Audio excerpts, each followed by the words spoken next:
Bonjour à toutes et à tous et bienvenue dans le Club Pancho. Ravi de vous retrouver pour un nouveau numéro dédié au débrief. Dernier match de l'OGC Nice. 0-0 du côté de Lille. Un match nul sur lequel il y a pas mal quand même de choses à dire, tant sur le contenu, sur le fait que le gym n'ait pas encaissé de but. Le gym n'est pas perdu. On a annoncé l'enfer dans le calendrier qui se profile. Alors, on va pas s'emballer, mais en tout cas, c'est un bon point que le gym est allé chercher à Lille. Voilà, un gym qui aurait même pu espérer mieux. Non, je sors du match, je viens de le regarder en replay. C'est très bien, c'est très très bien ce match nul. J'accueille mes chers invités acolytes de l'émission Alcoolique pour certains ce soir. J'accueille déjà Matt qui est là, présent avec nous, solide sur ses appuis. Salut Matt, comment vas-tu? C'est très bien, on penche. Très content de faire cette émission avec vous deux. Et très content du visage qu'a montré le gym hier soir. Donc écoute, du positif plutôt. Surtout de la production offensive. Anto également est présent. Salut Anto, comment ça va? Bah écoute, ça va bien. Pareil, très content avec les copains. L'émission avec les copains, c'est super les copains. Et puis, non, très bon week-end de foot. En vrai, on en reparlera, mais les bonnes nouvelles qui nous sont arrivées de Monaco qui est revenu et Brest. Et puis Arthur Fils qui a gagné la TP500 de Barcelone. C'est important de le Yeah, dire. yeah, Voilà. yeah. Au Ça, revoir, c'est super bien. mon gars. C'est vrai, on l'embrasse Arthur, s'il passe par là, bien sûr, un supporter de OGC Nice. C'est faux, Bien sûr. qui gagne la TP500 de Barcelone contre Rublev, hein. Ça aussi, c'est très très beau. Les Ouais, très Warriors, très important. les, Super coup les droit. Warriors éliminés Et les de, Knicks de en playoff. 1-0. Voilà. Allez, Voilà, allez. On a fait le tour de multisport dans le club Pancho. Multisport. la semaine Euh, prochaine, c'est ping-pong. Ouais, je vous le dis d'avance. ouais. Euh, Messieurs, déjà rapidement, en marge de cette rencontre, il y avait bien sûr des placements. Alors, j'ai pas le chiffre en tête, mais plusieurs centaines de supporters niçois qui étaient présents. C'est la Decathlon Arena maintenant, le stade de Lille, c'est ça? Decathlon Arena? Ça, C'est plus Pierre ça. Mauroy? C'est plus Non, Pierre non, ça Mauroy. doit faire Ok. 2 ans, je pense, un truc comme Ouais, ça. je suis vraiment ok. Périmé total. Donc la Decathlon Arena. Il y a eu donc en marge de ce déplacement, un accident de supporters niçois. Alors à titre personnel et même, j'ai pas plus d'informations. Apparemment assez grave.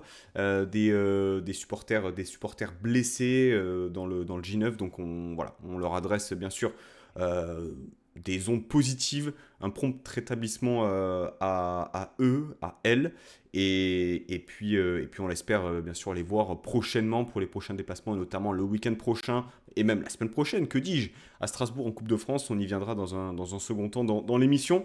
Messieurs, en marge de cette rencontre, déjà, je le disais un peu à Matt avant de lancer, 0-0 à Lille. Lille qui restait sur 4 victoires de suite, victoire à Rennes, victoire contre Lens lors du derby, victoire contre Marseille, 9 matchs sans défaite, série en cours, enfin du coup 10 maintenant, 0-0 là-bas, tu fais match nul, tu récupères un point, tu n'encaisses pas de but. Matt, on viendra peut-être plus en détail sur le contenu de la rencontre et sur la prestation du gym, mais est-ce qu'on peut d'ores et déjà dire que c'est un très bon résultat pour Nice, au regard des autres résultats aussi qu'on a eu ce week-end?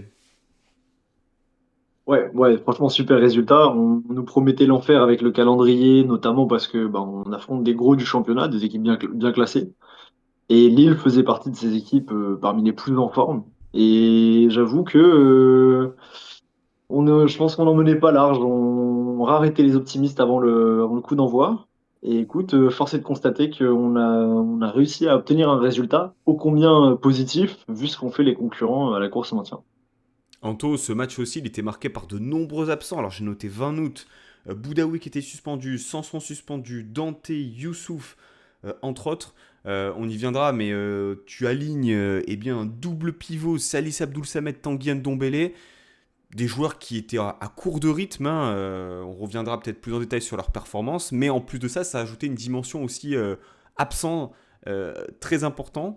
Euh, Finalement, tu fais ce résultat avec certes voilà, des occasions nettes côté Lille, et des arrêts aussi de Diouf, mais c'est un bon résultat en tout.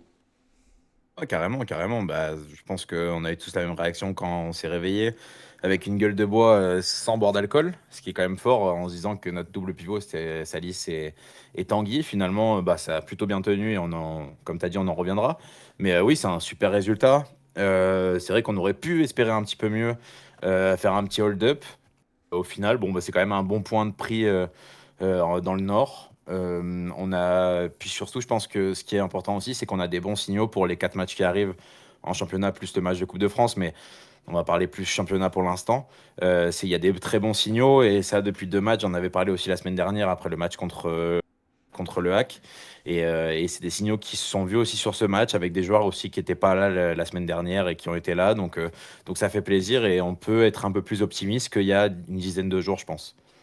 Ouais, effectivement, Anto, tu le disais sur l'émission de la semaine dernière, et que toi, tu retenais finalement le positif, la réaction, le fait qu'il y ait eu cette égalisation d'Ali Abdi contre Le Havre. Et finalement, Matt, ce match, le côté positif, si je puis dire, c'est qu'on a eu, on va dire, une équipe, du moins les 11 titulaires, on reviendra sur les entrants, hein, parce que c'est un autre débat, mais du moins les 11 titulaires ont été concernés. Et puis la prestation collective aussi, elle est cohérente. Finalement, ça faisait quelques semaines, au-delà des résultats, qu'on était à la recherche peut-être de cette prestation aussi. On va pas parler d'aboutissement, c'est peut-être un peu présomptueux, mais quelque part quelque chose de rassurant. Quelque chose de cohérent. En fait, on s'est enfin mis, j'ai l'impression, à jouer comme une équipe qui joue le maintien. Et ça qui est rassurant, parce qu'une équipe qui joue le maintien, qui en prend 4 à la maison plusieurs fois de suite, c'était pas sérieux. Et honnêtement, c'était ça qui était le plus inquiétant, c'est qu'on avait l'impression qu'on n'était pas capable de d'aller grappiller des points, parce que c'est là qu'on en est, il faut qu'on grappille des points. Donc oui, la prestation d'équipe, qu'on se le dise, hein, elle est dégueulasse. Si on part comme ça, ce match-là, honnêtement, moi je le vois en troisième, quatrième journée de championnat, je vais être dégoûté. Maintenant, vu la situation, vu qu'on est vraiment en train de jouer notre survie dans le championnat, je suis vraiment content d'avoir vu une équipe qui a su se mobiliser et qui a su euh, adopter un style de jeu où on joue les coups à fond. Alors, c'est encore un peu timoré, c'est maladroit. De temps en temps, on a des gars qui ratent des contrôles quand la balle arrive à 2 à l'heure, dans des moments clés. Mais on le sait, hein, on a des peintres hein, sur le terrain. En attendant, le style de jeu me plaît. Et on a vu, je trouve, beaucoup de choses intéressantes dans l'état d'esprit, dans l'état d'esprit, je pense que Antoine en parlera, mais on a vu des mecs qui ont mis ce qu'il fallait en termes d'ingrédients sur le terrain. Je pense à Mendy, je pense aux défenseurs, je pense aux gardiens, qui ont montré qu'ils étaient au rendez-vous pour ce genre d'événement. Anto, est-ce que c'est finalement pas ça? Le gym s'est mis dans la tête d'une équipe qui luttait pour sa survie et ça s'est vu. On va pas dire que c'était une prestation minimaliste, mais quelque part, eh bien, c'est une prestation à la hauteur, si je puis dire, du niveau qu'elle est capable d'atteindre, qui est un niveau, on va dire, d'une équipe moyenne, voire très moyenne, mais qui, quelque part, lorsque elle fait équipe, est bien meilleure que lorsqu'il y a une équipe, ouais, quelque chose de désuni, si je puis dire. Clairement, clairement, dans la continuité, je trouve, entre déjà les discours qu'il y a pu avoir il y a 15 jours de ça, du coup, entre que ce soit Sanson, le président aussi qui avait parlé, Maurice Cohen, etc. On a eu finalement des paroles qui ont été suivies d'actes, ce qui est très rare à l'OGC Nice, donc il faut quand même le souligner. Et petit à petit, tu vois que ça se met en place. Il y en a certains, dont moi aussi, hein, mais qui avaient des doutes sur le fait que Puel n'avait pas de main sur ce groupe, que les joueurs s'en foutaient pour certains. Au final, on voit que non, on arrive à trouver quelque chose de cohérent. Alors, certes, on est d'accord, hein, c'est pas un grand OGC Nice, et je pense que malgré tout, avec les joueurs qu'on a, mais ça, peut-être qu'on en reparlera sur un bilan de fin de saison, mais surtout vu où on va finir, on ne sait pas trop. Mais en tout cas, on pourra en reparler, mais je pense qu'on peut produire mieux, ça c'est certain. Mais dans la situation actuelle, quand tu joues le maintien avec une équipe qui n'est pas du tout en confiance, des joueurs qui peut-être ne savent pas trop non plus où ils s'en sont, etc. C'est plutôt pas mal et c'est plutôt intéressant. Et voilà, surtout, on avait peur de ces 3 matchs qui s'enchaînaient, Lille, Marseille, Lens, qui sont des concurrents à l'Europe et pour certains le podium. Au final, tu te dis qu'avec un plan comme ça qui est adopté de manière cohérente, c'est des matchs que tu vas les trois aborder de cette manière-là. Et après, on verra les résultats que ça fera et on fera le bilan plus tard. Mais en tout cas, c'est la bonne manière quand tu joues le maintien, puisqu'on a une équipe qui joue le maintien, même si c'était pas prévu au début de la saison. Alors, il y a eu donc ce choix tactique, mais qui est un peu dans la continuité de ce qu'on a vu sur les dernières semaines, à savoir Matt, alors plutôt 5-4-1 que 5-3-2 ou oui 5-3-2 avec donc une défense défenseur central gauche donc Opong, Ba, Mendy, Klos, Bar en tant que piston, le double pivot, donc Salis Abdul Samed, Tanguy Ndombele, et les trois offensifs, Diop, Shaw, Wai. Matt, on va s'arrêter sur le double pivot, on le disait en introduction, ce sont des joueurs qui n'ont pas de rythme, qui n'ont pas joué les dernières semaines, voire les derniers mois. Certains, même, n'ont pas fait partie du groupe. J'ai regardé un peu en marge de l'émission. Salis Abdul Samed, dernière titularisation, c'était à Nantes. Il avait joué le match entier, c'était le 25 janvier. Et Ndombele, c'était lors de la déroute à Toulouse. Il était sorti à la mi-temps, c'était le 17 janvier. Ça fait donc 3 mois que ces joueurs n'ont pas été titularisés. Et finalement, j'ai envie de dire, Puel les relance un peu par défaut, j'allais dire même par dépit, parce que tu n'avais pas grand monde autrement. Et leur prestation, elle n'est pas non plus dégueulasse. Et j'ai même envie de dire que est-ce que est-ce qu'il y a vraiment une différence avec le niveau des autres milieux de terrain? Je suis peut-être un peu dur. J'enlève Van Noot parce que je trouve qu'il est peut-être un cran peut-être au-dessus. Mais est-ce que c'est pas une victoire aussi de Puel d'avoir pu compter et miser sur ces deux joueurs-là, sur ce match-là? Est-ce que c'est un succès de Puel? J'en sais rien. Moi, honnêtement, j'ai trouvé qu'ils ont mis un peu du temps à rentrer dans le match. On a senti qu'il manquait de rythme. Après, clairement, je pense qu'ils ont aussi bénéficié du fait qu'autour d'eux, il y avait quasiment tout le monde, j'ai l'impression, qui tirait dans le même sens pour faire fonctionner le plan de jeu du coach. Et c'est peut-être ça la vraie force de Puel, c'est qu'aujourd'hui, il y avait un plan de jeu qui était voilà, de s'appuyer sur le troisième homme et d'essayer d'envoyer rapidement Wai et Shaw en profondeur. Après, on pourra revenir sur la pertinence d'avoir mis Sofiane Diop sur une aile.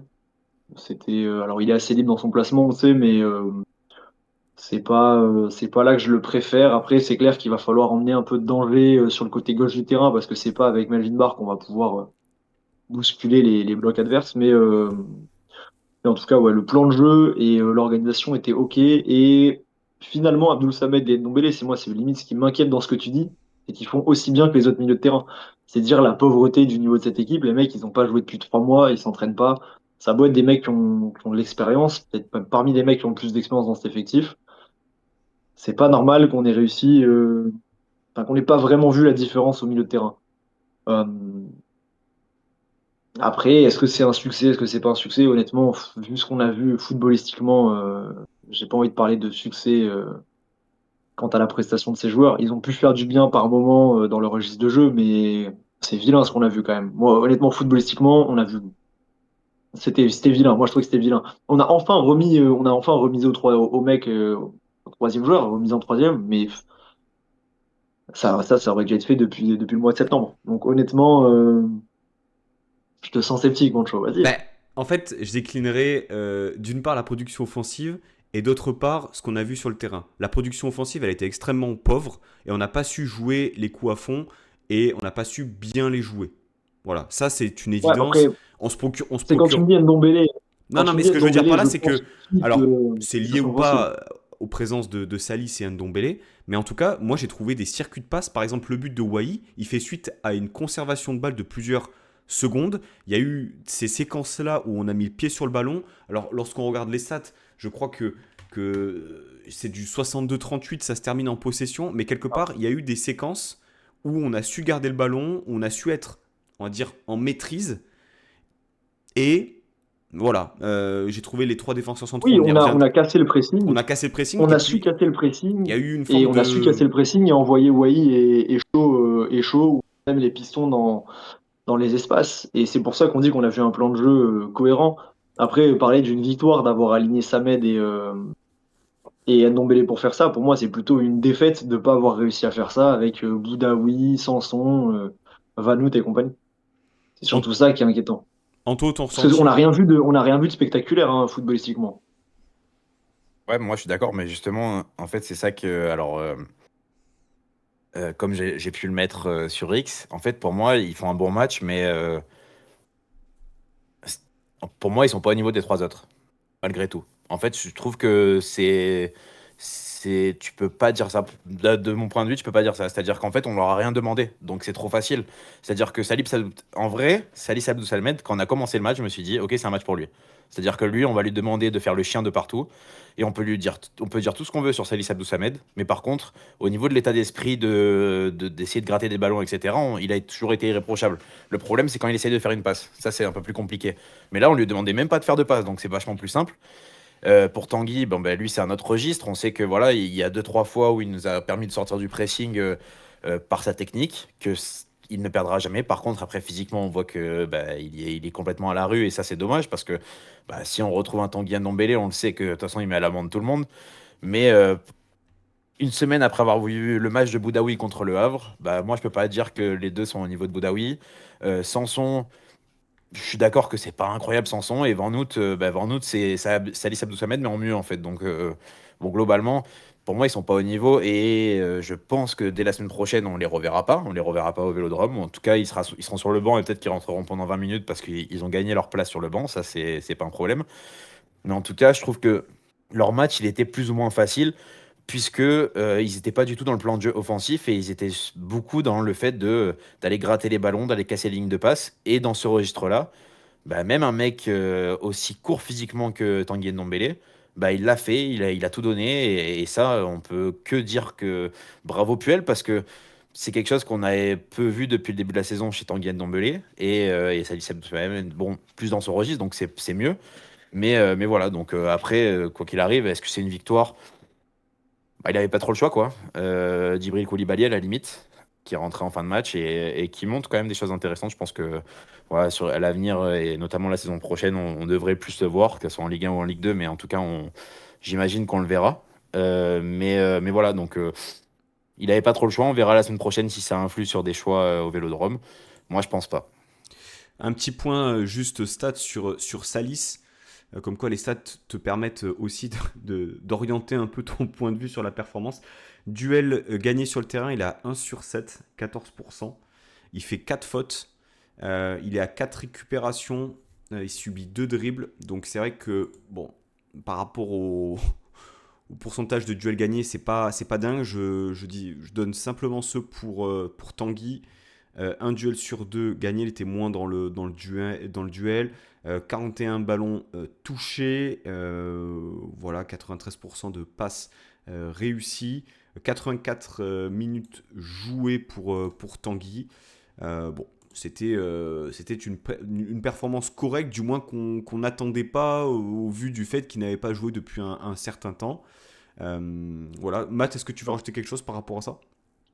Ouais, juste un petit truc. Moi, j'espère que sur les trois prochains matchs, donc le match de Coupe de France et Marseille et Lens, on va voir des milieux de terrain avec la même philosophie de jeu. Moi, honnêtement, j'ai pas envie de les voir participer au jeu d'attaque.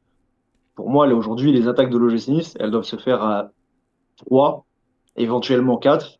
C'est Wai Cho qui se débrouille à courir en profondeur, le piston qui est dans la zone et Diop en soutien. Et je veux voir personne d'autre en phase offensive, je veux que tout le monde reste derrière. Honnêtement, je sais pas ce que vous en pensez. J'ai trouvé qu'on avait des milieux de terrain beaucoup plus offensifs ces derniers temps, beaucoup plus haut sur le terrain que ce qu'ont pu être Samed et Ndombele. Et honnêtement, vu notre situation, je trouve pas ça souhaitable. Je pense qu'on a en Wai et peut-être en Shaw ou en Klose des joueurs suffisamment forts pour faire la différence seuls.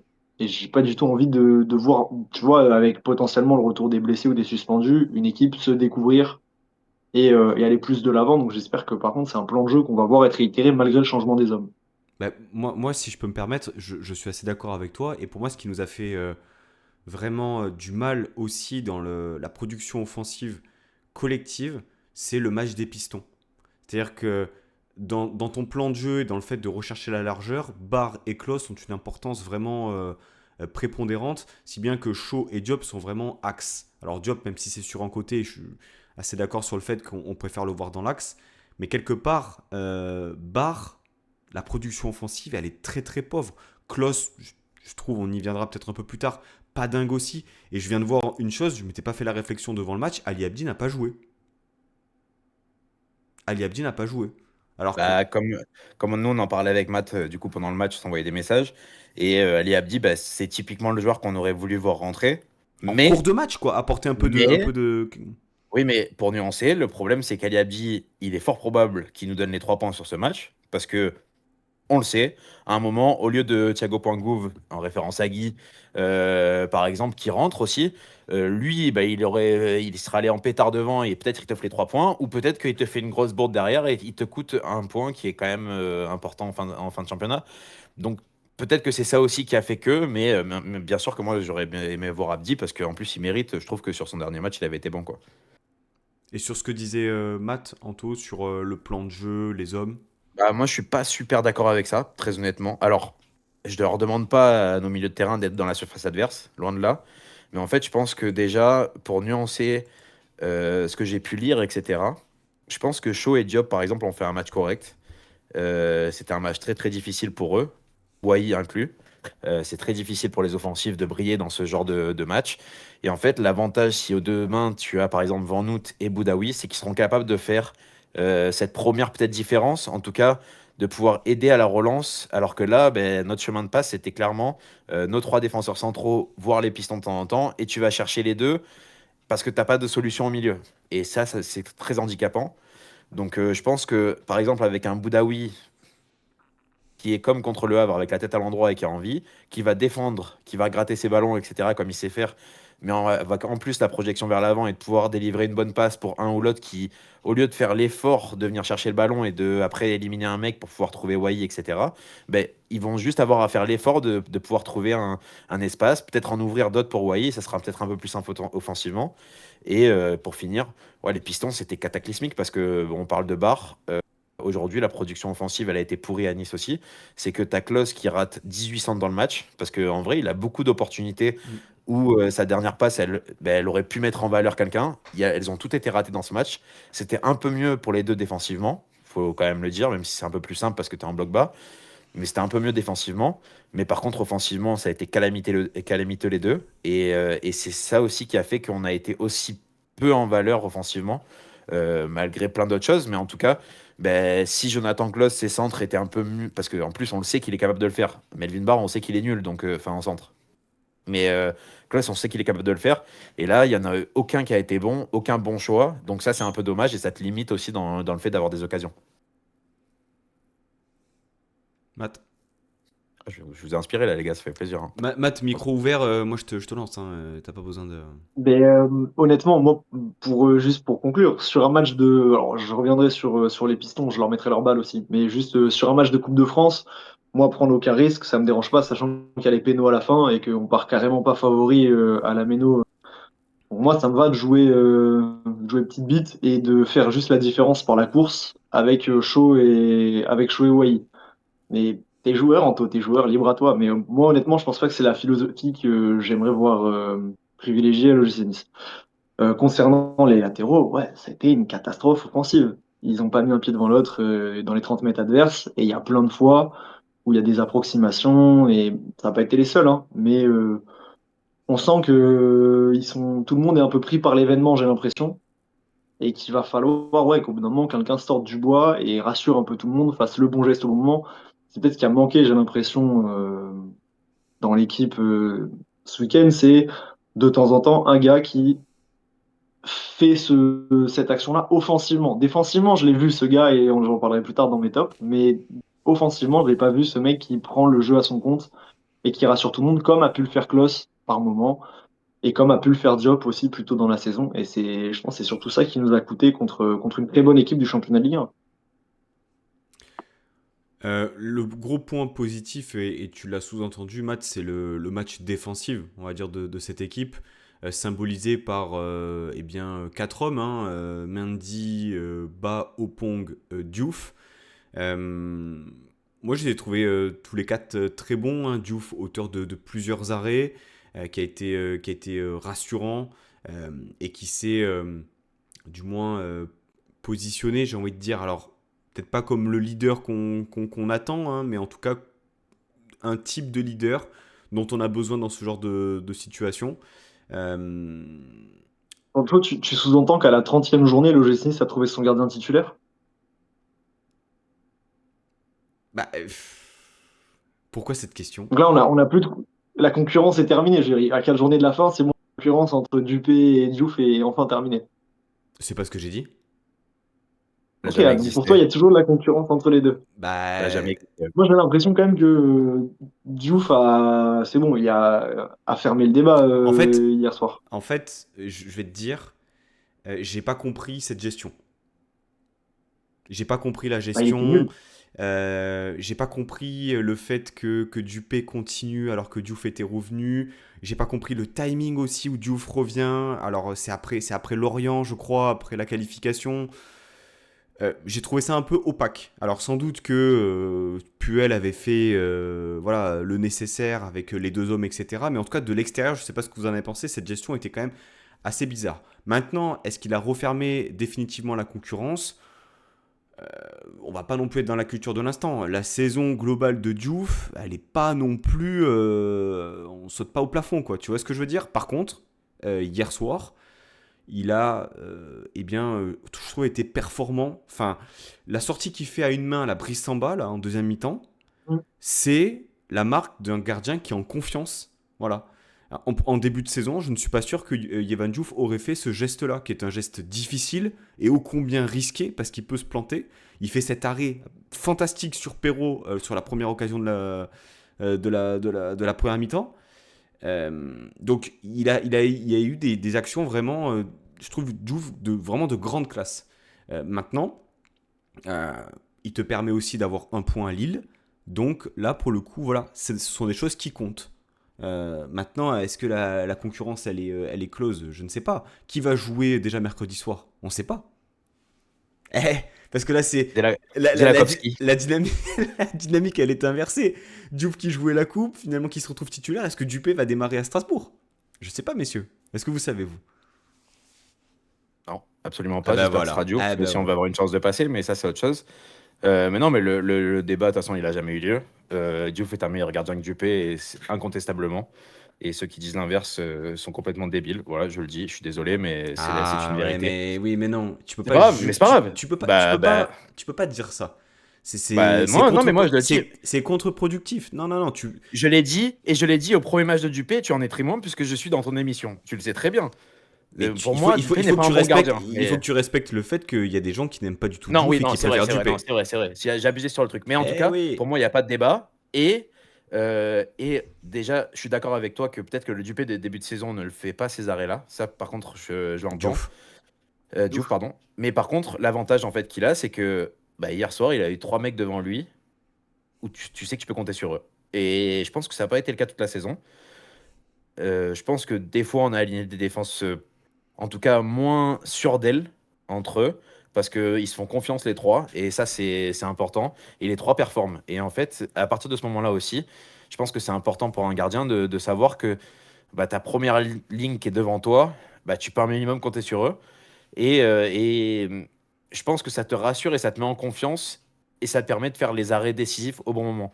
Donc ça, c'est important. Et je pense que c'est aussi pour ça que hier, on a vu un Yevan Diouf qui est enfin le Yevan Diouf qu'on peut connaître. Et j'espère que ça va continuer parce que de toute façon, on aura énormément besoin de lui jusqu'à la fin de la saison. Le match de Coupe de France, c'est un à côté. Je sais pas qui c'est qui sera titulaire. Peut-être que ce sera Zelakowski, hein, moi, je vous le dis. Moi, j'ai envoyé un message à Puel. Je lui ai dit, ouais, t'aimes bien les jeunes et tout. Petit gardien, on voit, on prépare la suite, quoi. Matt, Sur la défense ou sur les gardiens? tu peux aller sur les deux, hein, mon capitaine.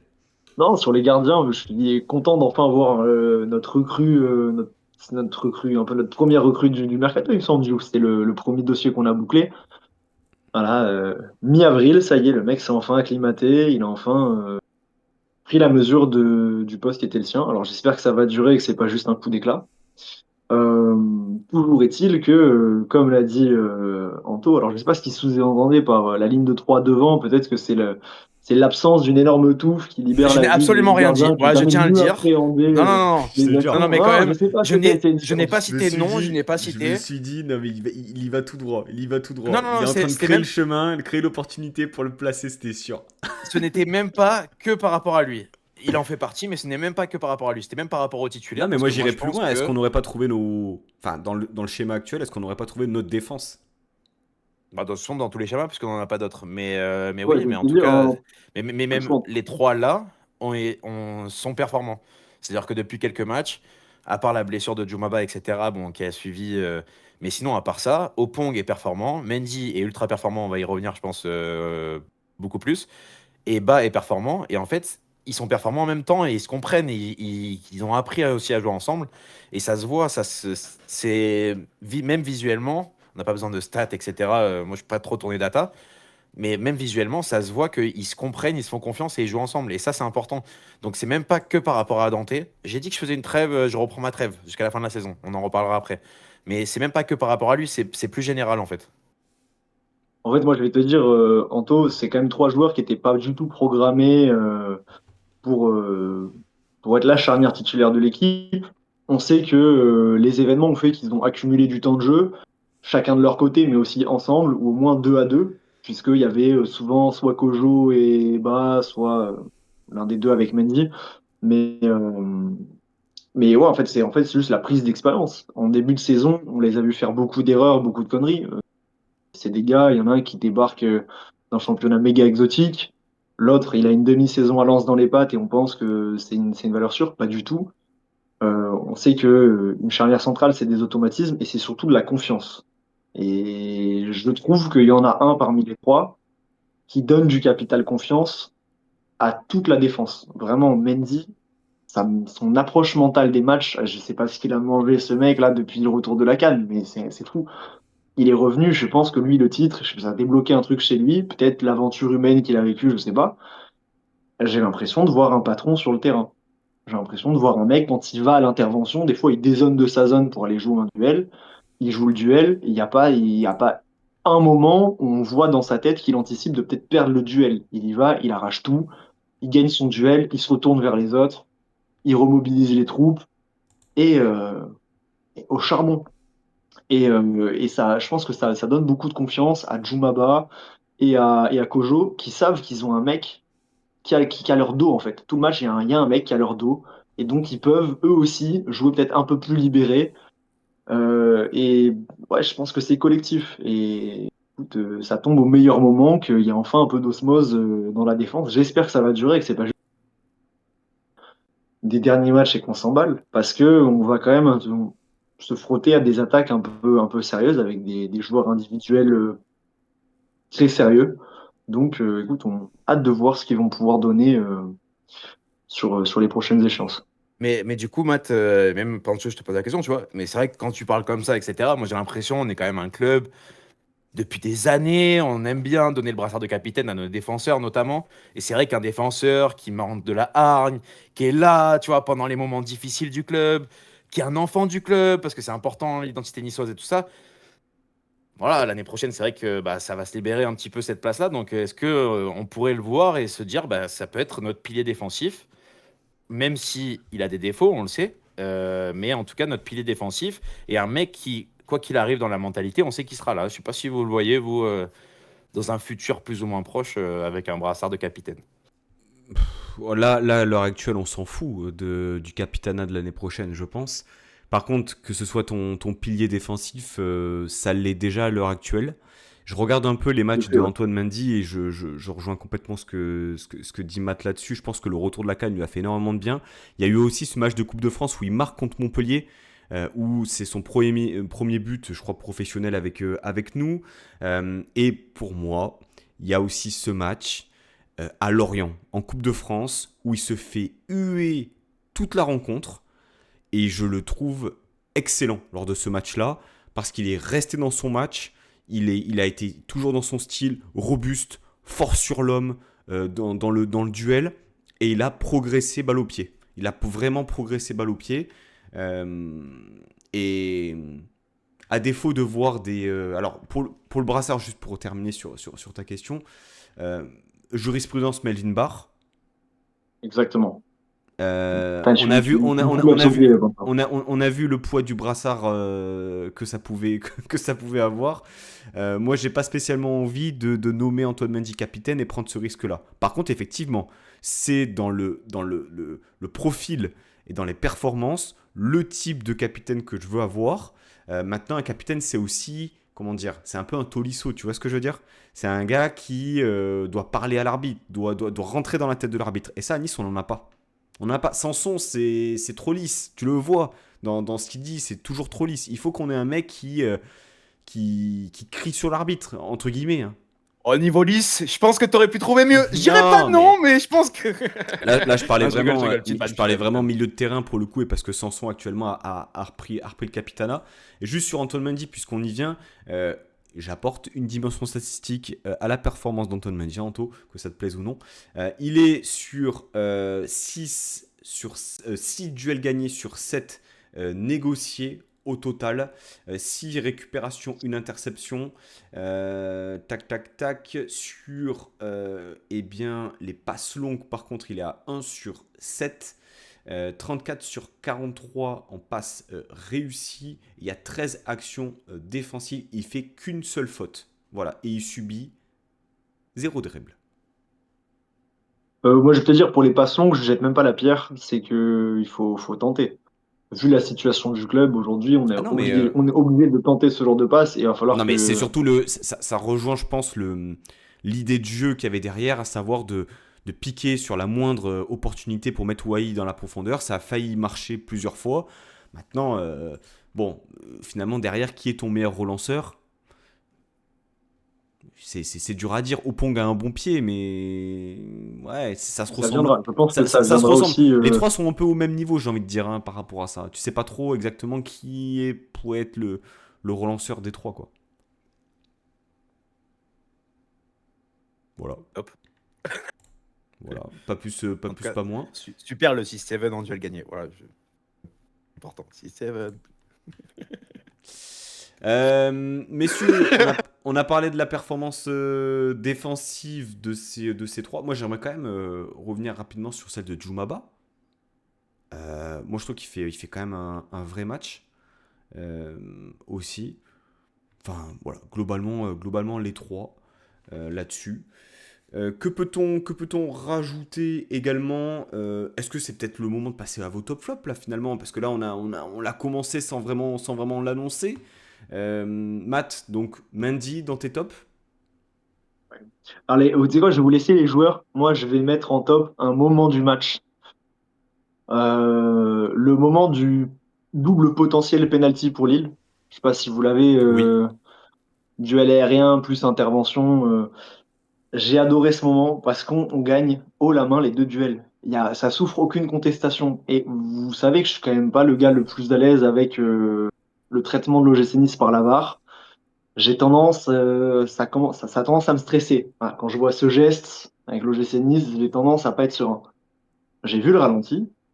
Il n'y a aucun univers où j'ai douté une seule seconde qui est penalty, tellement on a dominé ce débat à ce moment-là et ça m'a fait du bien pour une fois d'avoir un peu des certitudes avec l'OGC Nice, de conjurer le sort et de me dire voilà, de temps en temps, quand on fait intervenir la VAR, quand on est vraiment meilleur que l'adversaire, bah il n'y a pas d'inversement de situation, il n'y a pas de scénario cruel. Du coup, voilà, c'est un petit peu mon top. C'est que pour une fois, on va pas parler d'arbitrage, on va pas parler de nani, nanan, de poil de cul pour l'argent, on s'en fout. Il y a eu la VAR, on n'a pas été déjugé parce qu'on a juste été meilleur que les Lillois. Et voilà, j'ai adoré ce moment. Donc c'est ton deuxième top. Pourquoi mon deuxième?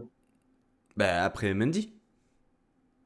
Non, Mendy, mettez-le dans votre top si vous voulez. Moi, je pense qu'il y en a un d'entre vous qui va en parler. Mais oui, sinon, Mendy, le match, Mendy, je pense j'aime qu'on bien on est également. tous d'accord pour dire que c'est peut-être avec Diouf, messieurs, peut-être le double MVP, hein, on l'accorde. Anto, parmi les performances individuelles, lesquelles souhaites-tu mettre en avant positivement? Bah. Moi, en vrai, parce que le reste, on en a parlé et tout, mais je vais quand même mettre un bon point. C'est pas un top, parce que c'est dur quand même dans ce match. Oui, ok, la performance collective et tout. Mais Wai est chaud, malgré tout. C'est des matchs horribles à jouer pour eux. Et ça s'est démené. Après, on a vu que bon, il y avait plus d'essence dans le moteur à un moment et ça a été compliqué au niveau de lucidité, etc. Mais moi, je trouve que voilà, ils ont joué leur partition comme ils devaient la jouer. Et on n'était pas très loin, hein. Comme on le dit, voilà, il y a cet hors-jeu du bras ou de l'avant-bras, je sais pas trop. Au final, si tu mènes un 0 à ce moment-là, avec le plan de jeu que tu as et la solidité que tu as réussi à avoir, malgré tout, bah, tu peux te dire que tu aurais pu peut-être l'emporter à la fin. Donc, on avait joué le coup comme il faut. Donc voilà, ils ont joué vraiment les coups à fond, ils ont fait ce qu'ils devaient faire. Et quand même, je voudrais les féliciter pour ça parce que quand tu es attaquant, c'est très difficile de jouer des matchs comme ça, c'est très chiant et c'est très ingrat. Donc voilà, ils ont quand même un bon point, on va dire. Ah, je suis pas trop de cet avis, tu vois. Ah, je sais, mais voilà, moi Autant je Wai, je respecte son match parce que franchement, seul à la pointe de l'attaque, il a fait le maximum et honnêtement, je pense que c'est difficile de faire mieux dans son style. Mais chaud, moi, j'ai un sentiment un peu de. Voilà, c'était pas un match évident, je suis d'accord, mais avec ses qualités, avec son profil, j'en attendais plus. Voilà. Diop, on sait, la percussion, etc., le fait de jouer les 1 contre 1, c'est pas son style. Donc on va pas lui demander de faire ce qu'il ne fait pas ou ce qu'il ne sait pas faire, entre guillemets. Mais chaud, j'attendais à ce qu'il mette un peu plus le feu, quoi, sur le moindre ballon. Et je trouve que alors, il est encore jeune, et on sait, voilà, il a de l'expérience aussi, il a pas mal joué. Moi, il n'a pas encore franchi ce cap-là. Voilà. Pour moi, il n'a pas encore franchi un cap, parce que sur un match comme ça, il doit normalement faire des différences. Il doit normalement, à un moment donné, il fait une différence, je crois que c'est sur Perrault ou sur Mbamba, où il fait un centre au troisième poteau, je crois que c'est en deuxième mi-temps. Euh, j'ai pas cette action, cette situation où je me dis, putain, il peut faire quelque chose. Il doit être capable de se procurer 1 à 2 situations sur un match comme ça. Pour moi, avec ses qualités, avec son profil. Et chaud, alors on sait que là, il a un profil un peu plus axial aussi. Donc ça change aussi. Hein, avec Ez, il était peut-être beaucoup plus ailier, long de ligne. Là, il est beaucoup plus dans le cœur du jeu. Il l'utilise beaucoup plus proche de Wai. Mais je trouve que sa prestation, elle est inachevée. Je suis peut-être un peu dur, mais en tout cas, c'est mon ressenti en fait sur pour la moi, lecture du match. Je te dirais même en dedans, Pancho, sa prestation à chaud. moi je suis pas d'accord les Parce gars. que je l'ai pas trouvé jouer libéré. Il y a un moment donné, il court à 6 000, le gars. Il court à 6 000. Il y a de temps en temps, gros. Vide le sac. Vide le sac. Joue libéré. Tente un truc. Si ça passe pas, c'est pas grave. Mais j'ai pas l'impression que Shaw est vraiment qui nous ait vraiment donné son football. Voilà, je sais pas, je suis sur ma faim avec son match. Honnêtement, il y avait la place à plein de moments de nous donner un peu plus. Un peu plus, quoi. Et il l'a pas fait. En fait, moi le truc c'est que moi je comprends le fait que Wai etc parce qu'on le voit plus, mais c'est vachement plus simple pour Wai que pour Shaw. C'est-à-dire que Shaw, on lui demande de partir du milieu du terrain et de dribbler 8 mecs.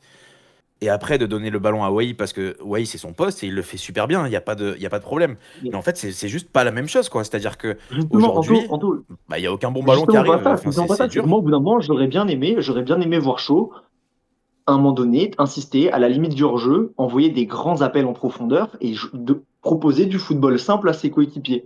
Oui, mais c'était Arrêter pas ça le plan de justement de jeu. vouloir prendre le ballon, essayer de picoter des trucs. Fais simple au bout d'un moment. Tu cours à 100 000, tu peux tous les déposer, les défenseurs de Lille. Mets une banderille et on voit ce qui se passe. Oui, mais c'est pas le plan de jeu. Il Non, est pas mais, neuf. Bien sûr non, que mais, si c'est le Là, plan de jeu de bah partir en non, mais là, profondeur, on peut. il est 10 mais 10 non, sur le côté. mais par contre, Il débarque de loin, les gars, hein. non, mais Il y a- en fait, Oui. il a été, ça a été très scolaire, je trouve, sa prestation. Il n'a pas pris la profondeur alors qu'il aurait pu même, sur certaines situations, peut-être créer un déséquilibre et aller piquer peut-être dans le demi-espace justement pour accompagner peut-être Wai. Et j'ai ce but à Nantes en tête où justement ils arrivent à, comment dire, à collaborer, enfin je veux dire, c'est pas le terme, mais Combiné. à combiner, oui, voilà, à combiner entre eux. Là, je l'ai pas trouvé en connexion vraiment avec Wai et je l'ai pas non plus trouvé en connexion avec Klose. C'est-à-dire qu'il a quand même derrière lui, sans doute, l'un des meilleurs joueurs de l'effectif, qui en plus, dans son rôle de piston droit, avec qui, par exemple, Boudache combinait énormément lorsqu'il jouait dans ce poste-là. Comment se fait-il que Shaw et Klose n'arrivent pas à être autant connectés qu'un Boudache-Klose? Parce que Klose est nul en ce moment. Ah, tu vois, moi je Bah, pense que... Bah, je pense que... Il y a peut-être... alors, il y a Non, non, une mais part c'est de possible. responsabilité de Klose, mais il y en a une aussi de Shaw, tu vois. Non, mais j'entends que Boudache, il n'y a pas de problème. Boudache, enfin, de toute façon, c'est un non-débat pour moi aussi, ça, c'est pareil, et c'est malheureux qu'il soit mis un peu sur le côté. Mais On y reviendra. d'après moi, Jonathan Klose, depuis 3 matchs, me déçoit énormément. Les passes, elles sont pas bonnes. Les centres sont pas bons. C'est quand même son atout majeur, quoi, parce que après, heureusement qu'il se retrouve avec un Antoine Mendy à côté de lui pour le sauver sur beaucoup de situations, parce que défensivement, c'est dur. Et après, ça vient pas que de lui. Peut-être que la connexion marche pas, etc. Ça j'entends, il n'y a pas de souci. Mais Shaw, hier, était bas parce qu'on a demandé aux joueurs, à part Wai, d'être très bas et de défendre très bas. Et c'est beaucoup plus dur d'aller après faire parler son jeu, entre guillemets. Surtout que Lille, malgré tout, si on peut aussi parler de Lille, Lille a quand même gardé une structure défensive. C'est-à-dire c'est rare. Je dis pas que ça va pas arriver ce week-end contre Marseille, parce que là, Marseille, défensivement, c'est pas pareil. Mais en tout cas, Lille a été assez structuré, en tout cas pendant 80 minutes. Après, on a senti la fatigue, etc. Mais en tout cas, ils étaient structurés. Et c'est ce qui a fait aussi que c'était beaucoup plus difficile de trouver des joueurs dans la profondeur, notamment Wai, où on n'a pas beaucoup trouvé Wai dans la profondeur. Juste une ou deux fois sur le but, et un peu avant, Sofiane Diop qui lui met, et c'est Mandy qui fait le tac, je crois. Mais voilà, donc c'est pour ça que moi, Shaw, je trouve que dans ce qu'il a fait, bah, c'est bien. Et malheureusement, tous ces joueurs-là, et c'est pareil pour Sofiane Diop, on pourrait en parler aussi, mais c'est des matchs où c'est très difficile pour eux de briller, parce qu'on joue tellement bas et c'est tellement difficile que voilà, il y a plus d'efforts à faire. Mais après, je comprends aussi votre point de vue à vous, hein. Un top supplémentaire, Anto, en plus de Wai et Shaw? Euh, ouais, Djoumaba en vrai, hein. Djoumaba, pour l'ensemble de son œuvre depuis l'arrivée de Claude Puel, moi je le trouve très bon. Très impliqué. C'est pareil, c'est un mec qui, dans un mois, ne sera plus là, et est plus impliqué que certains dans cet effectif depuis quelques semaines. Donc, bravo, t'as 19 ans, t'as eu une saison galère parce que les performances n'étaient pas là. Et il s'est relevé, et aujourd'hui, il est important. Donc, voilà, c'est bon point à lui. Matt, un top supplémentaire ou on passe au flop? Bah, des flops, hein. Allez, on t'écoute. Le coaching, Le coaching? j'ai besoin d'en dire plus ou pas? Le coaching, vraiment, 80 en combien? flop? 80, Je pense que tu le tournes 85e, mal, le Matt. classement? Ah non, pour moi, Je c'est pas pense, le coaching, je pense, c'est les ouais, entrants. ouais, je pense que le terme, il est pas bon. Mais on est 85e, d'accord. les gars. 85e. Les premiers mecs cuits sur le terrain à la 70-75e. T'as Diop, t'as Barr, t'as je sais plus qui, le milieu de terrain, Samed, il commence à être cuit déjà, les mecs. Et on attend encore 10 minutes où on n'a aucun jus, on propose rien, on fait que prendre des coups. Pour moi, je suis désolé, non, le coaching, le coaching. Et alors, entre effectivement le timing des entrants et le choix des entrants, on en a parlé tout à l'heure avec Abdi, on va en parler avec le Craquito Thiago. Je suis désolé, Oh, voilà, cette action, elle est fait mal aux yeux, mais parce cauchemardesque. que Non, c'est le mais choix du bonhomme. ça rentrait. Alors, tu vois, moi, je parlerai pas du coaching, mais je parlerai vraiment des entrants C'est le globalement. coaching, c'est le coach qui choisit, hein. Non, non, non, non, non, non. Ouais, mais le coaching, ça englobe toute la prestation et tout, et tu peux pas dire qu'elle était mauvaise puisqu'on a dit que c'était Pardon, cohérent, tu vois. Donc, le c'est plus coaching de dans fin de ça. match. Alors, on va dire le Ouais, coaching de fin de match, si vous voulez un je peu peux plus comprendre. précis. Pour moi, Le, honnêtement, la gestion des remplaçants. moi, ça m'a pas choqué. Ça m'a pas choqué. Qu'il fasse rentrer Louché à la place de Klose parce que Klose ressentait une petite blessure, ok. Ensuite, Jansson rentre dans un premier temps sur un côté, puis termine dans l'axe à la rentrée de Boudache et Gouveia. Koulibaly qui remplace Ndombele. Honnêtement, ça me choque pas. Par contre, ce qui m'a choqué, c'est de voir des mecs comme Louché, Boudache, main sur les cuisses, lorsqu'il s'agit de défendre, en fait. Il y a eu des comportements sans ballon de ces joueurs gravissimes au moment où eh bien, ils sont sur le terrain, alors qu'il reste 10 minutes et que tu dois aller récupérer ce point pour te maintenir. Il y a eu des comportements sans ballon, je trouve, gravissimes. Gravissimes, au-delà même de leur rentrée, parce qu'avec ballon, Boudache a été plutôt intéressant. Voilà, il récupère un ballon, il fait un décalage, etc. Mais sans ballon, c'était gravissime. Jansson, j'en parle même pas. Gouveia, il a une occasion rêvée en fin de match, une situation où il rate un contrôle vraiment clownesque. Mais moi, vraiment, carton rouge, si je puis dire, entre guillemets, Louché, Boudache, dans l'attitude au moment où ils rentrent, ils doivent avoir les dents qui rayent le parquet, et c'était pas le cas pour ces joueurs-là. Alors, deux choses, Pancho. L'intensité, déjà l'intensité du match dans laquelle ils rentrent, oui, ils sont pas au rendez-vous d'une chose, on la connaît très bien, la mentalité de certains joueurs de l'effectif. On sait très bien qu'il y en a, ils ont pas l'appétence à se faire mal. Il y en a, ils aiment pas souffrir. Et je pense que malheureusement, Louché est un peu de cela. Et dans ce cas, il rentre Il a pas. voulu faire ça. Comment? Dans ce cas, il rentre pas. Non, déjà, alors, soit, et puis surtout, faire rentrer des mecs, excuse-moi, mais ils rentrent dans un moment du match, c'est bouillon. Les 10 dernières minutes du match, c'était bouillon. On prenait des assauts depuis un moment, c'était sauf petit peu. À chaque fois qu'on tentait une contre-attaque, tu avais toujours un contrôle raté, un geste technique bizarre qui faisait qu'on se retrouvait assez rapidement en danger. Je pense vraiment qu'il les a fait rentrer tôt tard. C'est le genre de match où déjà il faut lui parler aux joueurs, il faut le mettre en condition. Alors je sais pas si c'est au staff technique de faire un échauffement un peu plus intense, à l'entraîneur de les prendre et de leur parler à l'oreille et de les mettre en condition, de les conditionner.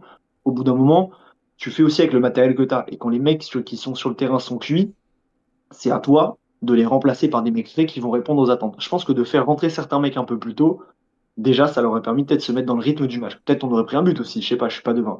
Deuxièmement, je suis désolé, Gouveia, il doit pas rentrer, c'est Abdi qui doit faire son entrée sur la gauche. Et bah, honnêtement, il est cuit à la 75e.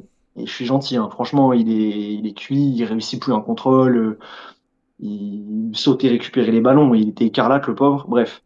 Donc, et après, sur les prestations individuelles de ceux qui sont rentrés, comme je dis, moi, je mettrais, enfin, ils rentrent à la 89e, certains. Et qu'est-ce que tu peux attendre de ces mecs-là à la 89e? Bah pour Le moi, match, bah, honnêtement, c'était un match de très haute intensité. Je sais pas ce que vous en avez pensé, mais le non match, mais moi, je l'ai trouvé nerveux, j'ai trouvé engagé. oui, non mais je suis d'accord. Mais justement, l'échantillon, il est tellement faible que enfin, quelque part, ça saute aux yeux. Et c'est un peu ce que ça m'a fait pour principalement Bouddha chez Louché. Et forcément Gouveia, mais pour d'autres raisons, là c'était vraiment avec ballon parce qu'il a tout raté. Il a eu deux droits situations, il a tout raté.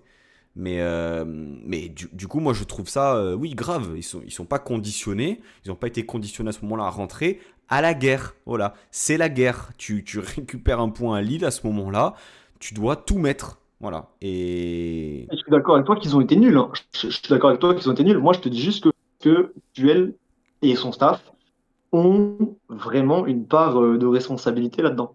Vraiment. Je pense que il faut pas du tout négliger la manière dont on fait rentrer. ça a coupé, Matin. On n'a pas entendu la fin de ta phrase.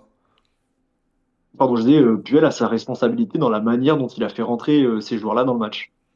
Anto. Euh, je suis d'accord avec ça. Je pense que ça doit rentrer plus tôt. Je pense que notamment devant, peut-être que Shaw et Diop auraient dû sortir plus vite pour. Même pour les mêmes, moi, j'ai même pas trop de problème avec ça parce que Gouveia, la dernière rentrée qu'il fait, je m'en rappelle, je sais plus, alors je sais plus le match, mais je me rappelle Pancho qu'on en avait parlé où justement bah, il fait une rentrée et pendant la mi-temps, bah, c'est un des seuls à se battre comme un fou et tout ça, à faire le pressing solo alors qu'on est en train de Rennes. se faire démolir. Ouais, c'est possible. En tout cas, voilà. Donc pourquoi pas finalement, hein, tu vois, la dernière sortie qu'il fait, le dernier match qu'on a vu, bah lui au moins il s'était donné, etc. Bon après, là il a mal rendu, on est d'accord. Et alors pour le coup, t'as ciblé des mecs sans ballon, Gouveia c'était quand même quelque chose, hein, niveau défensif et tout ça. Je pense que je ciblerai un peu moins Boudache. Pour moi, Boudache, c'est surtout la dernière action où il doit faire quand même l'effort. Sur le reste, ça allait. Il a quand même, on l'a vu presser comme un fou, etc. pour essayer de donner du temps à tout le monde. Et après, Louché, bon, catastrophique. Mais après, moi, je suis d'accord avec Matt. Je pense que si à ce moment-là, on fait rentrer Boudache et même Gouveia ou Bernardo, par exemple, à la place de ces deux mecs, déjà un peu plus de fraîcheur, peut-être des mecs qui vont du coup pouvoir un peu plus tenir le ballon et te permettre de ne pas prendre ce bouillon que tu as pris à la fin. Donc ça, je suis assez d'accord. Euh, Koulibaly fait son entrée, ça, lui, pour le coup, je pense que c'est le seul où on n'a rien à dire de ce qu'il a pu faire. Et oui, allez, lui doit rentrer plus vite, je pense, parce que Barre, on est d'accord, est cramé. Après, c'est peut-être conditionné aussi au fait que, vu que enfin, Klose se blesse plus ou moins tôt, en tout cas ressent une gêne plus ou moins tôt, du coup, ça fait rentrer Louché. Peut-être qu'il n'a pas voulu changer de tout le monde, je sais pas. En tout cas, je peux comprendre Matt et je suis assez d'accord avec lui. Je pense qu'on doit faire des changements un peu plus tôt. sans tout déséquilibrer, donc les faire petit à petit, mais en tout cas, voilà, peut-être se ramener un peu de 109 sur la fin du match. Maintenant, bon, c'est comme ça. En tout cas, je pense que pour Thiago Gouveia, j'estime et j'espère que ce sera son dernier match sous maillot niçois, parce qu'une rentrée comme ça, t'as pas le droit de le faire. Il nous appartient pas. Je pense qu'il y a un jeune qui a les dents qui raye plus le parquet que lui, qui s'appelle Bernardo. Voilà, pareil. Dommage pour le regen de Ricardo Pereira, mais bon, c'est comme ça. À ça, hein, Il a à pas ça, eu hein. il a pas eu Franchement, c'était pas ça. la chance. Rapidement, les flops, messieurs, le coaching, les entrants. Pour Matt, autre chose, Matt, ou on passe à Anto? Anto. Ouais, globalement, de toute façon, prendre à peu près les mêmes, Les hein. pistons? Trop tiré sur. Ouais, les pistons, ouais, c'est vrai qu'on en a parlé. Ouais, les pistons, bon, les pistons, moi, c'est mes flops tous les matchs, donc comme ça, au moins, ça va plus vite. À part quand il y a les Abdi, c'est un peu mieux, mais en tout cas, les pistons, ouais, c'est catastrophique. Et il va falloir qu'ils se mettent au diapason et qu'ils soient présents contre Marseille, parce qu'on va en avoir besoin. Et je pense toujours que s'ils sont. Je parle même pas de Klose niveau équipe de France, mais en tout cas Klose, voilà, qu'on a vu durant la saison, qui est un joueur qui apporte. euh, si lui est à peu près en forme, on aura plus d'occasions et plus de situations de but, même au lieu des occasions, mais des situations de but. Donc voilà, espérons ça, mais ouais, flop à peu près tous les matchs, ces Pistons, c'est un peu dommage, hein. Messieurs, pour clôturer, si vous le voulez bien, on va se tourner rapidement sur le prochain match de l'OGC Nice, parce que mine de rien, en fait, on est tellement tête dans le guidon qu'on oublie qu'on est en demi-finale de Coupe de France à un seul match, une seule victoire d'un retour au Stade de France qui nous réussit tant, hein, sur les 20 dernières années. Match prévu mercredi soir au Stade de la Méno, hein, Strasbourg qui a pris pilule à domicile contre Rennes en ayant fait tourner, hein, après leur victoire contre Mayence en Conference League. Ils se sont qualifiés en demi-finale de Conference League, donc sont encore sur 3 tableaux, hein. Il semblerait que le championnat se soit plus ou moins finito, hein, j'ai l'impression, pour Strasbourg, et une qualification via le championnat en Coupe d'Europe. Mercredi soir, voilà, c'est assez surréaliste de se dire qu'on joue une demi-finale de Coupe de France, tant la priorité, du moins à mon sens, elle est sur le championnat. Comment est-ce que vous vous positionnez, messieurs, sur cette rencontre? Est-ce que vous avez une attente particulière? Est-ce que vous voulez aller au Stade de France? Est-ce qu'on fait tourner à mort contre Strasbourg pour mettre l'équipe type à Marseille? Quel est votre positionnement là-dessus? Ou est-ce qu'on met la meilleure équipe sur les 2 rencontres la semaine prochaine? Matt, pour débuter. Je suis désintéressé de cette Coupe de France. Honnêtement, ça ne m'intéresse pas. C'est triste Les à dire, émotions ne hein. passent pas par Mais la parce coupe, que, alors. Hmm. alors, honnêtement, je ressens très peu d'émotions. J'ai ressenti, franchement, non, en fait, j'ai pas d'attente. Je suis pas, je sais pas, je ne vois pas le faire. Donc, j'attends pas ce match parce que, et même si on passe contre Strasbourg, peu importe qui on prendra en finale, je ne vois pas le faire à la fin. Donc, honnêtement, j'avoue que je suis pas très ému. Pour moi, c'est plus, allez, du bonus mental si on arrive à gagner des matchs, mettre en place des choses. Donc pour moi, il faut qu'on aligne la meilleure équipe 2 fois cette semaine. Et en fonction du scénario du match contre Strasbourg, on fait tourner. Si à la mi-temps, t'en as pris 3, eh ben, tu sais quoi? Bon, tu fais 5 changements à la mi-temps, t'envoies les autres. Et si on doit finir à 9, on finit à 9. Avec les jeunes sur le terrain, je m'en branle. Honnêtement, c'est pas grave. Après, faire tourner contre Strasbourg et bazarder le match, je pense pas que ce soit non plus souhaitable. Ça rendrait déjà une très mauvaise image d'un club qui a déjà lâché la Coupe d'Europe. Si maintenant tu lâches la Coupe de France, c'est quoi, il y a un peu limite à la honte. Écoute, honnêtement, non, je peux pas te dire mieux, hein, Pancho. Moi, je m'en tape de ce match, honnêtement. Matt, Et même pire que ça, on va prendre une pilule. Dupé ou Diouf? Pour sa performance sur la séance de pénalty, On n'a pas C'est entendu. dommage que ça il n'y bug a pas de vraiment. raison qu'il parte. C'est lui qui te fait gagner le dernier match de coupe. C'est Alors, lui qui te fait gagner ton cœur. c'est dommage, on n'a pas entendu ton. Ouais. Ouais, c'est con. Tu peux répéter Et ouais. peut-être? Ouais, je peux. Je disais, c'est lui qui te fait gagner Mais le qui quart de Qui Non, finale. le nom, en fait, on a besoin. C'est-à-dire que. On n'a pas entendu le nom, en fait. C'est Diouf qui a arrêté Ah en quart ouais, de ok. finale. Ah, vous avez vraiment pas entendu toute Ouais, l'explication. Je disais bah. Diouf pour sa performance en quart de Ok, finale. ok, donc Evan Diouf pour toi. Anto, comment tu te positionnes sur ce match? Alors, bien sûr, Matt parle de confiance. Est-ce que tu y accordes une importance particulière? Comment est-ce que tu fais tourner? Est-ce qu'on verra du Bernardo, par exemple? Est-ce qu'on verra éventuellement voilà, du Monsunga? Est-ce qu'on verra un Dupé dans les cages? Est-ce qu'on verra un Boudache titulaire, par exemple? Comment est-ce que tu imagines, en fait, mets-toi dans la tête de Puel, là, sur la gestion de ces deux matchs-là, comment tu vois les choses, toi? Bah déjà, elle me rend triste en fait cette demi-finale de Coupe de France. Je vais pas vous mentir parce que j'ai aucune excitation pour ce match. Pourtant, j'ai envie hein, qu'on gagne, qu'on aille au Stade de France et tout. Potentiellement, on soulève un titre. J'ai envie, mais en fait, elle me procure aucune excitation parce que bah, il y a quand même cette épée de Damoclès du maintien qui est au-dessus de nous.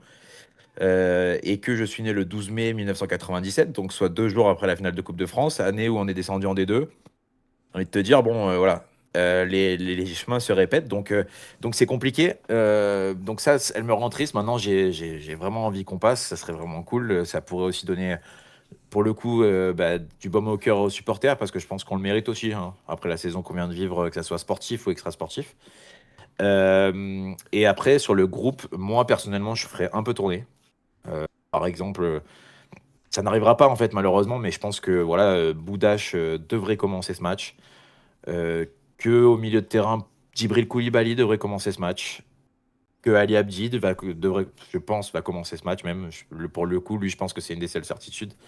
La défense, je pense pas qu'elle bouge, parce que de toute façon, on n'a personne d'autre. Et je pense que dans la dynamique actuelle, c'est bien de les remettre ensemble, eux, pour le coup, parce que ça marche bien. Faut consolider. Mais voilà, et faire tourner en fait un petit peu. Et si ça tourne mal, comme il dit Matt, ce qui est possible que ça arrive, et ben comme ça, tu changes le reste. Et tout le monde se repose et aura joué, pour ceux qui auront le plus joué, peut-être 40, 60 minutes. Et pour les autres, ils n'auront pas du tout joué. Moi, dans les cas, je mets Ivan Diouf ou Zelakowski à la limite, mais Ivan Diouf, d'après moi, je pense que voilà, tu restes dans la dynamique. Et surtout, si tu alignes ta défense, c'est pareil, tu restes dans ta dynamique défense-gardien et tu continues et tu essaies d'aller au bout avec ça sur les deux compétitions. Voilà. Mais le match le plus important de la semaine est quand même dimanche. On est bien d'accord hein, sur le fait que le match le plus important. Putain, on est en prime time dimanche prochain? En clair en plus. Ouais les gars. La En honte. clair, on va tabasser Putain, l'Olympique de Marseille. on va se Et ta- vous pourrez ressortir ces clips et m'insulter, il n'y a pas de souci, mais on on va va- les tabasser 3-0 les La gars. dernière Je fois, vous le dis. la dernière fois qu'on est passé en prime time, c'était non pas Paris, c'était Lyon, Lyon, un Ouais. dimanche soir. Super. Juste en fait, ça me fait penser à une chose, c'est que on a tous un cousin, une cousine, une tante, une grand-mère monégasque ce soir, messieurs, parce que effectivement, je regarde un peu le calendrier de l'OGC Nice avec les deux matchs qui se profilent et je m'aperçois qu'il y a 4 points, 4 points d'avance sur Auxerre, 16e. Voilà, 29 points pour l'OGC Nice, 25 points pour Auxerre. Euh, Moi, j'ai quand même dit dans mes takes en début de saison, les émotions passeront par la coupe. Est-ce qu'on considère qu'une demi-finale de Coupe de France, c'est suffisant? Bon, les émotions, on les a eues avec Montpellier. Ça restait une Ligue 2, mais dans le scénario, on a eu les émotions. C'est vrai. Je suis d'accord pour dire que le match le plus important, c'est Marseille, et c'est évident. Mais par contre, putain, les gars, demi-finale, quoi. Genre, même si, même si ta saison, elle est éclatée, et on est tous d'accord pour dire qu'elle est éclatée, on sait que si on va au stade de... Enfin, s'il y a la possibilité d'aller au stade de France, on y sera.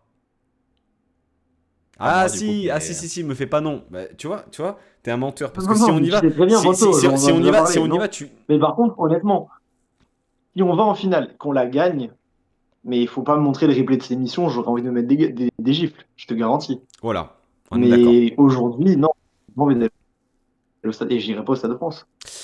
Bon, non Je plus. ferai la fête à leur Mais retour à surtout, je Nice. serai pas là, donc là, c'est pas un choix personnel. Non, non, mais bien sûr, mais bien sûr. Mais de toute façon, mais là, on dit tout ça et tout ça. Moi, je suis pas excité. Matt, il a pas trop envie, machin, il s'en fout un peu. Mercredi, on va être comme des fous, on va se réveiller, on va penser qu'à ça, bien on va pas se sûr, mentir. C'est en exactement ce vrai. qui va se passer. Et peut-être qu'à la 20e minute, on coupera la télé, on C'est ira se jeter 18 litres de vodka, c'est possible. Ou alors, on sera heureux au bout des 90 minutes et on n'attendra qu'une chose, c'est le match d'après. Mais en tout cas, voilà. Mais c'est vrai que, tu vois, bizarrement, à 3 jours d'une demi-finale de Coupe de France, bah, je suis pas excité et ça me fait vraiment chier. Ça m'embête. Moi, j'ai une dernière question pour les effectifs, parce que vous faites tourner un peu, vous mettez Kevin Carlos en pointe. Qui?